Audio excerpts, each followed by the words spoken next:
Welcome to Pennsylvania Newsmakers, and as always, thanks for watching. Well, if you haven't noticed, winter is coming. Are your energy prices, gas and electric, going up, going down? What to do about to lower those prices? Plus, we're going to have a little update on the campaigns. The pornographic email scandal is in the news. All of that follows these words. This is Pennsylvania Newsmakers, a fast-paced, unrehearsed weekly discussion with and about the leaders who shape your world. And now, here's your host, Terry Madonna. Well, welcome back to the program. Well, look, we've got a lot to get through. We have two of the state's leading reporters, actually a reporter turned editorial page editor, John Misick. He's on the show regularly. He's with the Harrisburg Patriot News and Penn Live. John Misick, you tweet. How do they follow you? At by John L. Misick. At by John L. Misick. Yes. Karen Langley with the Pittsburgh Post-Gazette. She hangs out in the Capitol following all things politics and government. Are you on Twitter too? I am. I am at Karen_Langley. Langley. You got it. Well, in the future, we'll put those up on the screen. You can follow these people. They've got great tweets.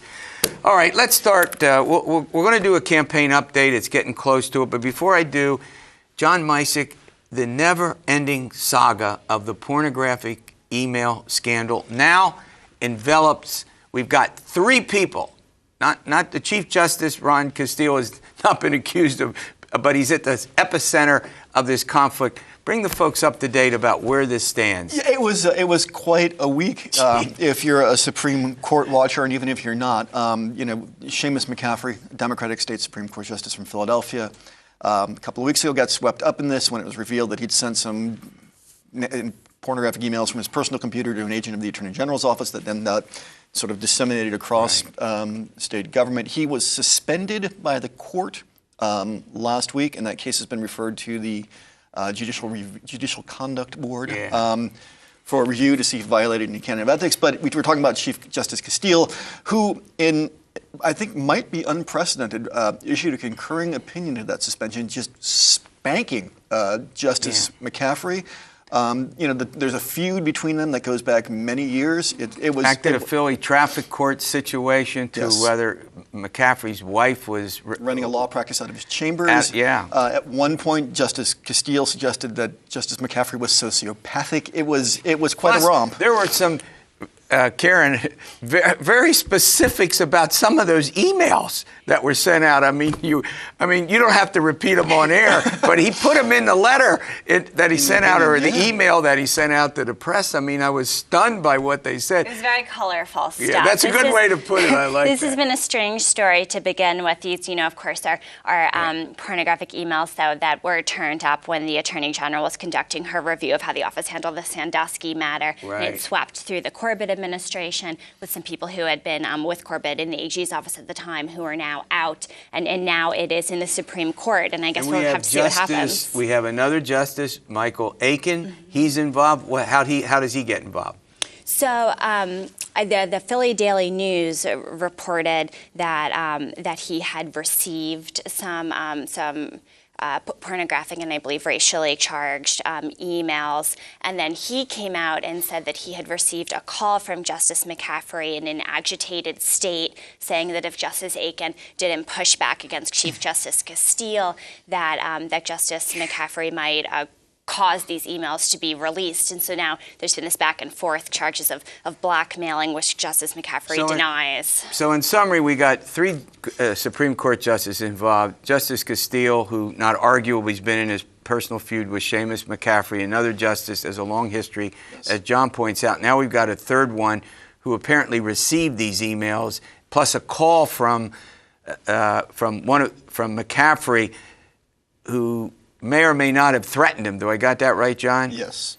The whole matter is really unfortunate. I mean, you like to think that the state Supreme Court kind of floats above the whole muck and mire of state politics, but here's a case where they're not. And aside from the content of the charges, which is so inflammatory, there's also the question about how the Supreme Court is even handling this matter of looking into possible wrongdoing. There was a dissent saying that they should have, an outside party be the one who looks at this. All right, the legislature is gone. This session is gone. There are a couple of things that happened in the legislature that are worth talking about. One that involves guns, and that's always a hot topic in our state.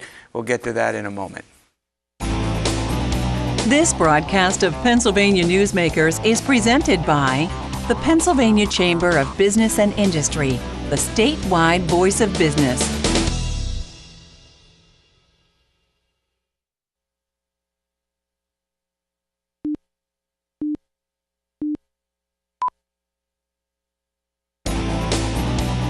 This broadcast of Pennsylvania Newsmakers is brought to you by the Pennsylvania Highway Information Association, the go-to source to learn about transportation projects and issues. Please visit pahighwayinfo.org. And by the Pennsylvania Manufacturers Association. Business in Pennsylvania is our business. Well, a couple dozen Pennsylvania cities, municipalities actually have gun control legislation. The legislation was passed that will significantly affect that. Karen Langley, what's the update? So there's this bill that passed the General Assembly that Governor Corbett supports that would really clear the way for not only supporters of gun rights, but also membership groups like the NRA to sue municipalities who have put ordinances like lost and stolen gun reporting requirements, the various language in state law that limits what kind of regulations municipalities can put on this. But in the past, like when Pittsburgh's lost and stolen gun ordinance was challenged by the NRA, the state courts threw that out, saying the NRA didn't have standing. But this new law would give the NRA standing. John, was this written basically to permit organizations like the NRA to be able to challenge these municipal ordinances? Exactly. I mean, the NRA, we needn't explain how much political clout the NRA has in the state legislature. I mean, this is something they'd sought for quite a long time. Now, one other point before we move on about this. I read in papers around the states that now some municipalities are thinking about rescinding those because they don't want to get involved in these long. Is that a fair statement to make? I think that I know some of the municipalities are probably still absorbing this news. The NRA has made statements saying, well, we don't expect that there will have to be lawsuits because we expect all these municipalities will rescind their ordinances. And, in addition to having to go into court, this law would also allow the other side to get attorney's fees. So there's money at stake here as well as time. One other topic I want to be up. A number of years ago, I think more than a decade, a guy named Mumia Abu Jamal shot a police officer in Philadelphia, a guy named Faulkner. He's been in prison subsequently, and recently there was a dust-up over whether he should give an address to a college audience, a college, not a PA college, but an out-of-state college, and that's created a big flare-up in the legislature. What happened there? Yeah, I mean, Jamal is a sort of political cause celebre on the left. He was a death row inmate for a number of years. Right. His sentence was commuted to life in prison. He gave this speech at Goddard College in Vermont by auto recording. In the wake of that, the legislature passed this re-victimizations bill that would allow crime victims to seek redress through the courts if they feel they've somehow been victimized by a jailed criminal again. But it is so open-ended that, but what about just doing a videotape does that re-victimize them? I suppose you could. I mean, this is clearly tailored at Jamal's actions at Goddard College, and probably would not have come up had it not been for that. I mean, you can make an argument that simply by being alive, Jamal is re-victimizing his victims. Good but point. It was rushed. It was pushed through with more speed than I mean. There's a week between that and the passage and going to the governor's desk. It was, they don't get. And stuck. no one would ever accuse the Pennsylvania legislature of moving too swiftly. Quickly. Exactly. That's right. It was stunning. All right, we're going to take another break. When we come back, we're going to do a campaign update. Hey, we're moving, as this show airs, we'll be 10, 11, 12 days, I think, before the election.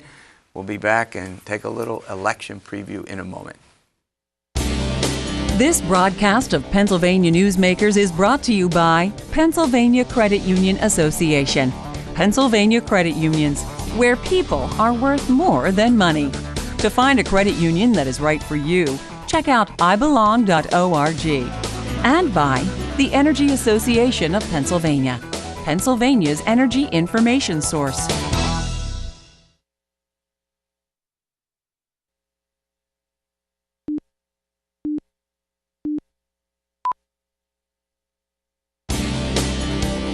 This broadcast of Pennsylvania Newsmakers is presented by the Hospital and Health System Association of Pennsylvania, working towards a healthy Pennsylvania, and by the Pennsylvania Coal Alliance, representing companies involved in America's most affordable, reliable energy source. To learn more, visit pacoalalliance.com.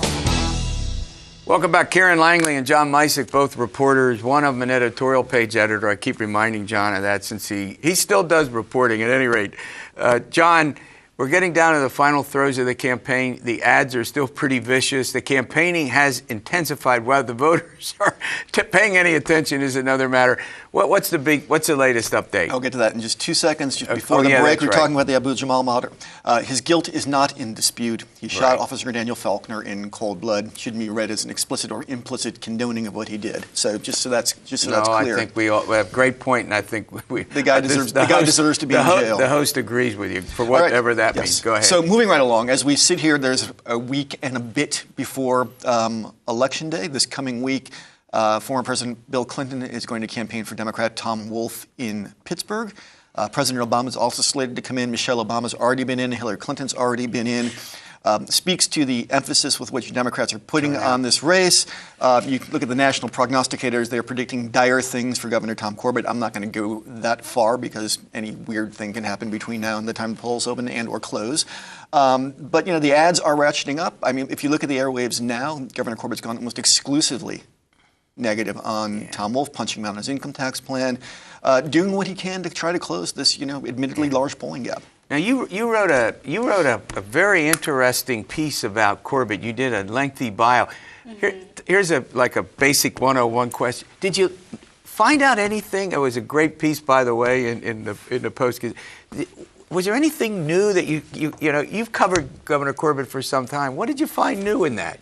I learned what his middle name is. I learned what Tom W. Corbett is for. What is it? Wingshut, which is his father's mother's maiden name because he's a junior. But so I over the course of this got to speak with a lot of friends of Governor Corbett's, and one thing that I found kind of interesting, just putting his whole time in office in a bit of context, is they really pointed to his experience and tendencies as a prosecutor.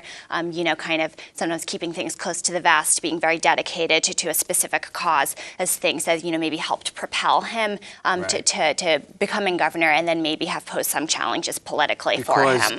The skills that you have, John, now you've covered lots of the skills that you have as a prosecutor may not be the same skills you need to be a politician. We often deride politicians, but I think you would agree being a good politician, a good communicator is important, and Governor Corbett even has admitted himself that he hasn't been the best communicator. Typically, the only deal making you have do as a prosecutor is with someone who is at a profound disadvantage compared to you, and that is clearly not the case with the legislation. I mean, you can argue that that because of those prosecutorial tendencies, that he's not been able to forge agreements the way past governors have, and his significant goals, liquor privatization, pension reform, have eluded him and might well permanently elude him. A final question to you. I mean, the difficulty with the legislature, you all in the press, you're in the Capitol virtually every day. You've reported on that. I mean, Republicans not on the same page. A second term for Governor Corbett or a first term for Tom Wolf, I mean, it's going to be tough sledding. We'll all have you back later, but we don't want to get too far ahead. But any way you look at it, isn't it going to be a tough sledding for anybody who's elected? Sure. I mean, there's so many different loyalties and interests within the 253 people who make up the Pennsylvania General Assembly that I think they will be tough for whoever is in office come January. All right, coming up, I mean, gasoline, natural gas, electricity, it's getting colder. Are they going up? Are they going down? What can you do about it? Our resident expert, Terry Fitzpatrick, will be on. He'll help us understand all of that. And as they say, let's get to it. This broadcast of Pennsylvania Newsmakers is presented by Highmark Blue Shield, changing the way health plans work for business with a variety of plan options for employers and more choices for employees. Information is available at highmark.com. Have a greater hand in your company's health. And by the Pennsylvania Healthcare Association, the future of long-term care.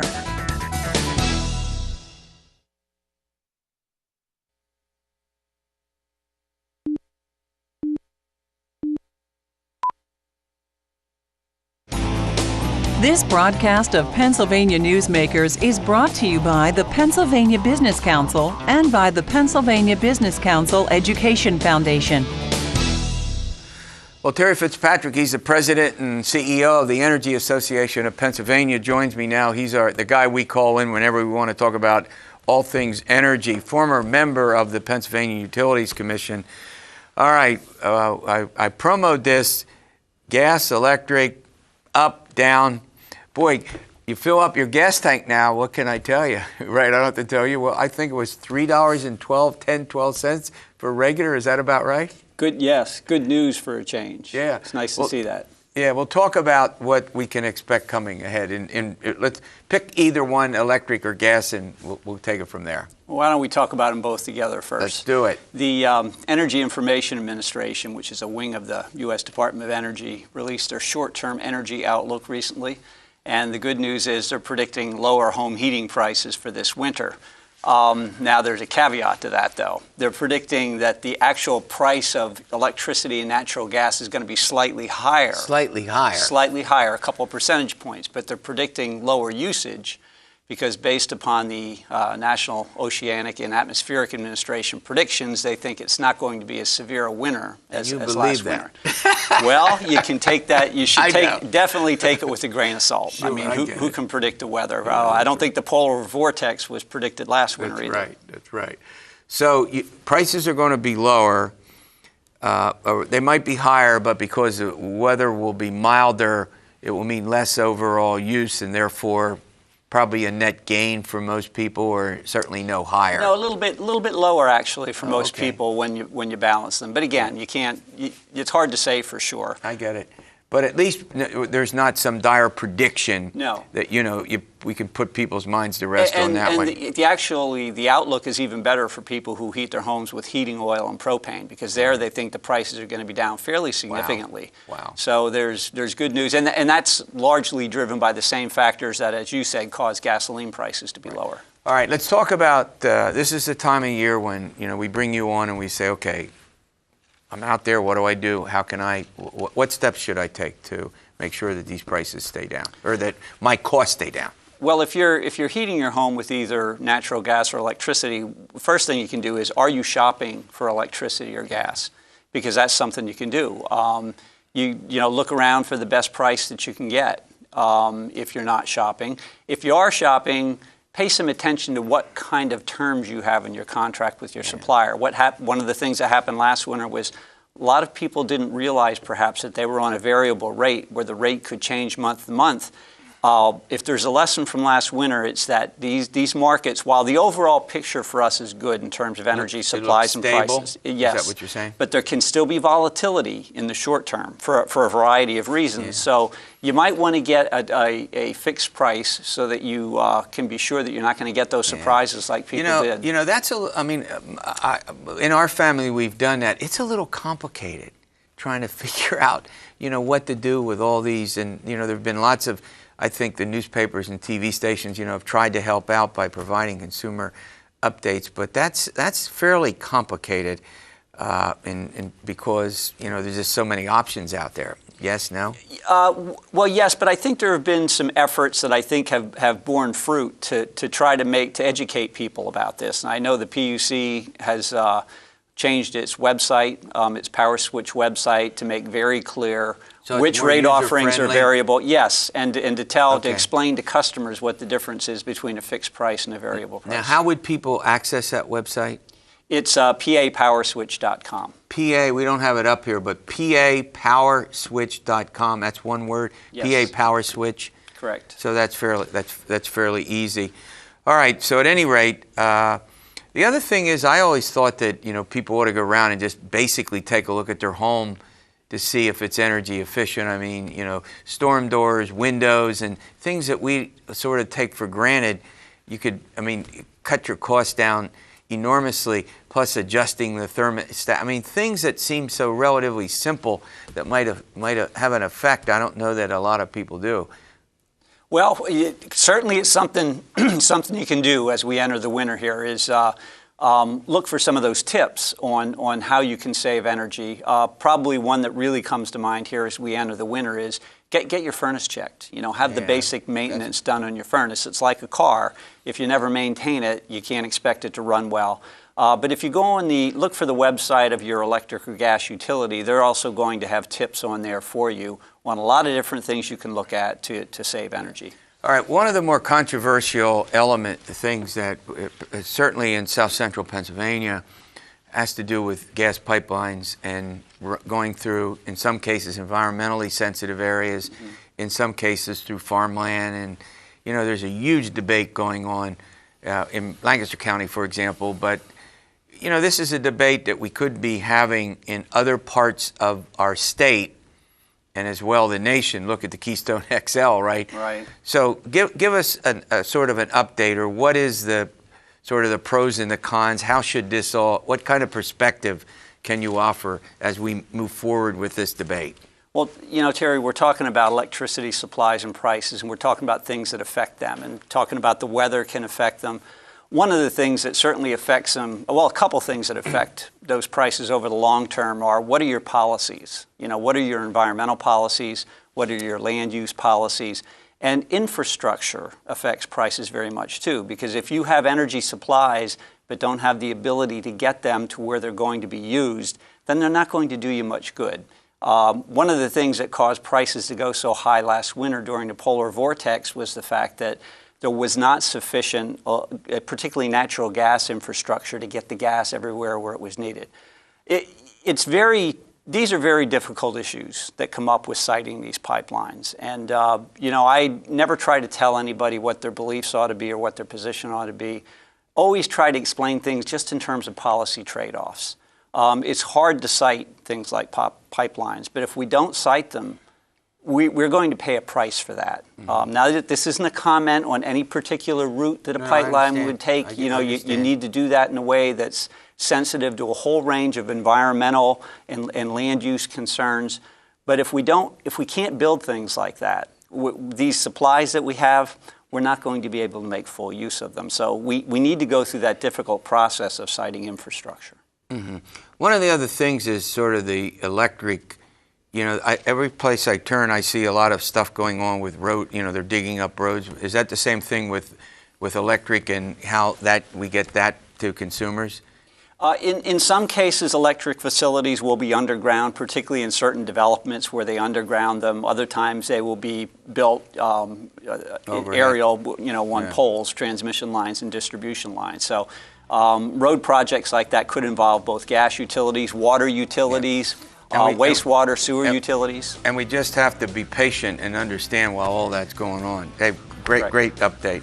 All right, we'll see you next week for another edition of Pennsylvania Newsmakers, and as always, stay well.